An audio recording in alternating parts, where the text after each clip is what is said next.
வணக்கம் நண்பர்களே. விஜய் ஒரு ரகசியமான திட்டம் வச்சிருக்காரு. யார்கிட்டதான் ரகசிய திட்டம் இல்லைன்னு சொல்றீங்களா?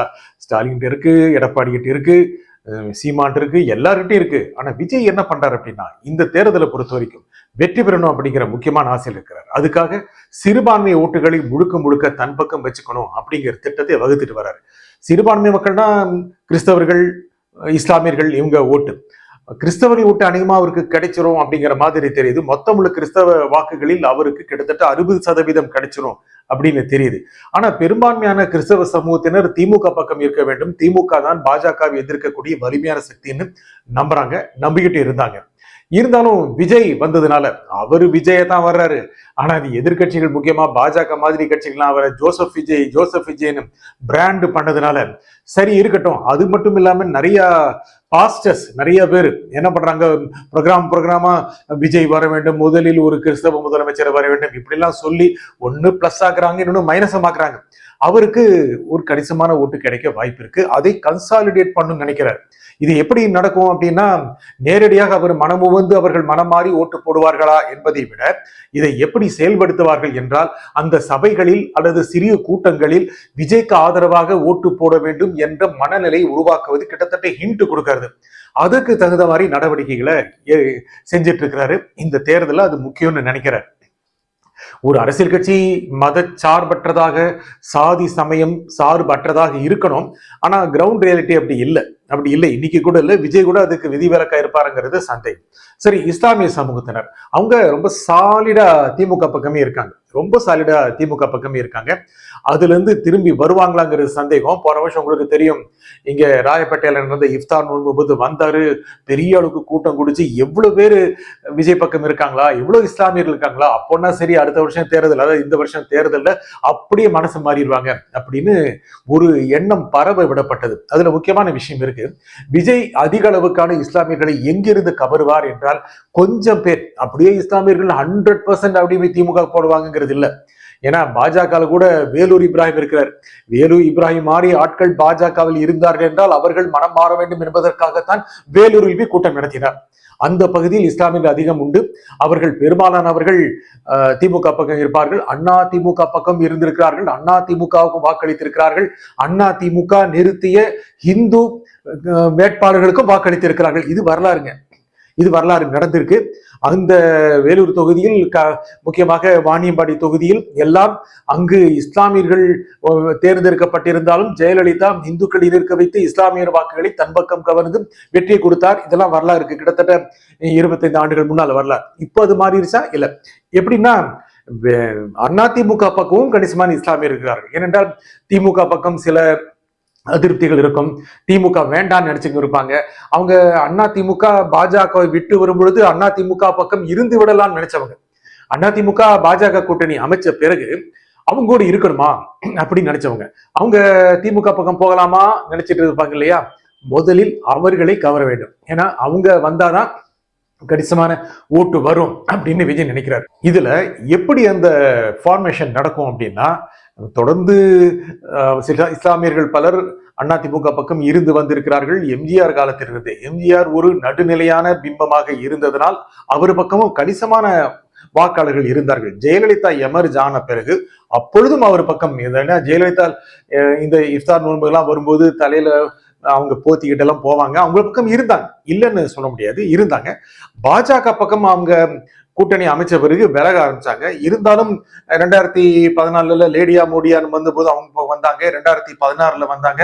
அவர் மறைந்த பிறகு Edappadi Palaniswami and co OPS சேர்த்து பாஜக பக்கம் போகும்போது இஸ்லாமியர்கள் திமுக பக்கம் வர ஆரம்பிச்சாங்க. முதலில் அவர்களை தன் பக்கம் கவர வேண்டும், விஜயோட முதல் நோக்கம். திமுகவில் இருக்கின்ற இஸ்லாமியர்களை தொடர்ந்து திமுகவைத்தான் நம்ப வேண்டும் என்று நினைக்கின்ற இஸ்லாமியர்களை தன் பக்கம் இழுப்பது எப்படி? இது ஒரு முக்கியமான ஒரு ஃபார்முலா விஜய் வகுத்து இருக்கிறார். நேரடியெல்லாம் பேச மாட்டாரு. ஆனாலும் அந்த இமேஜை காண்பிப்பது, இது ரம்ஜான் மாதம் அல்லவா, இந்த சமயத்தில் தான் இஸ்லாமியர்களை கவருவதற்கான பல திட்டங்களை விஜய் வைத்திருக்கிறார். குறைஞ்சபட்சம் ஒரு இஃப்தார் நோன்பு நடத்துவாரு. அதுல நிறைய பேர் போய் கூடுவாங்க. திமுகவை எதிர்க்கும் நிறைய பேர் இருக்காங்க, அதிமுக எதிர்க்கும் நிறைய இருப்பாங்க. திமுகவிலிருந்து கணிசமான இஸ்லாமிய வாக்குகளை கவர்ந்து விட்டாரு விஜய்க்கு ஒரு ஓட்டு சதவீதம் வந்துடும்.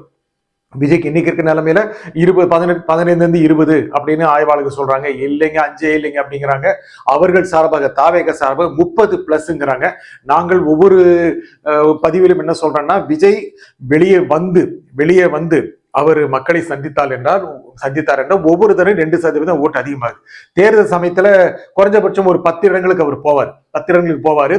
அதனால 20% அதிகம் ஆயிருமா அப்படின்னு கேட்காதீங்க. அது குறைஞ்சபட்சம் ஒரு 10% வாக்குகளை அதிகம் கொடுக்கக்கூடிய வாய்ப்பு இருக்கு. திமுக பல நலத்திட்டங்களை செய்திருக்கு.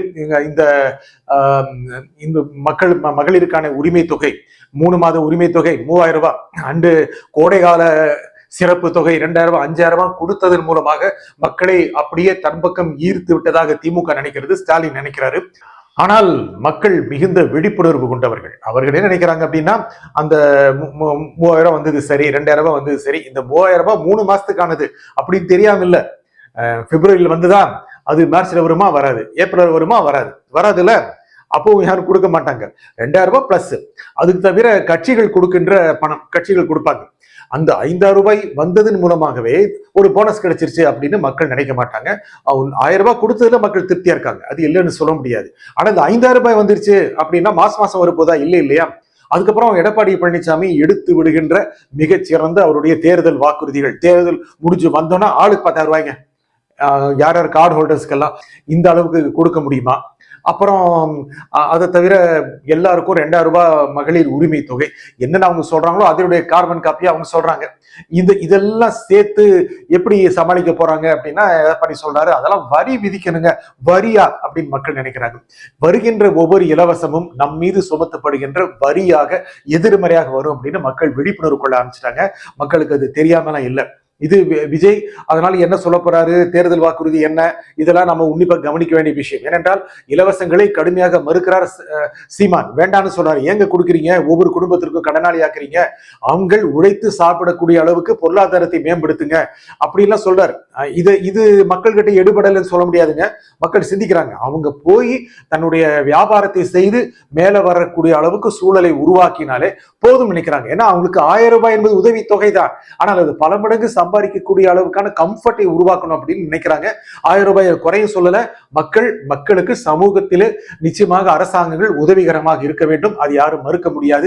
இதெல்லாம் கணக்கு வச்சு பார்க்கும்போது முதல்ல சிறுபான்மை வாக்குகளை கவர வேண்டும் விஜயுடைய முதல் திட்டம். அதற்கு பிறகு இந்த நலத்திட்டங்களால் பயன் பெறாத, திமுக கொடுக்கின்ற இந்த 5000 ரூபாய் எல்லாம் பயன் பெறாதவர்களை தன் பக்கம் ஈர்க்க வேண்டும், அவர்களை நோக்கி அட்ரஸ் செய்ய வேண்டும். அதுதான் திமுகவை நோக்கி நேரடியாக அவர் தாக்குதலை தொடுக்கிறார். அண்ணா திமுகவை தொடுக்கிறது இல்ல. ஏன்னா அண்ணா திமுகவை அவர் என்னமோ சொல்லிட்டாரு, வாண்டடா வண்டியில ஏறீங்க, காமெடி பீஸ் இதெல்லாம் சொல்லிட்டாரு. ஆனா மெதுவா இப்ப பாருங்க, அண்ணா திமுக அவர் தாக்குறதை குறைச்சிட்டாங்க. ஏன்னா தாக்கி அவர் பெரிய ஆளாக்கி விட்டு எதுக்கு எதிர்கட்சி ஆக்கணும் அப்படின்னு நினைக்கிறாங்க. உஷாரா தான் இருக்காங்க. இதெல்லாம் கணக்கு போட்டு பார்க்கும்போது காங்கிரஸ்க்கு ஒரு முக்கியமான ஃபேக்டர் என்ன ஆகுங்கிறது தெரியாத இந்த சூழ்நிலையில முதலில் தனக்கு வர வேண்டிய வாக்குகளை கணக்கு போட்டு எடுத்துக்கொள்ளலாம். காங்கிரஸ் வந்தால் பெரிய போனஸ், அது மிகப்பெரிய அளவுக்கான ஒரு தாக்கத்தை கொடுக்கும், ஏன் வெற்றி கூட கொடுக்கும். அதை பொறுத்து பார்க்கலாம் அப்படின்னு விஜய் நினைக்கிறாரு. நாமும் நன்றி, வணக்கம்.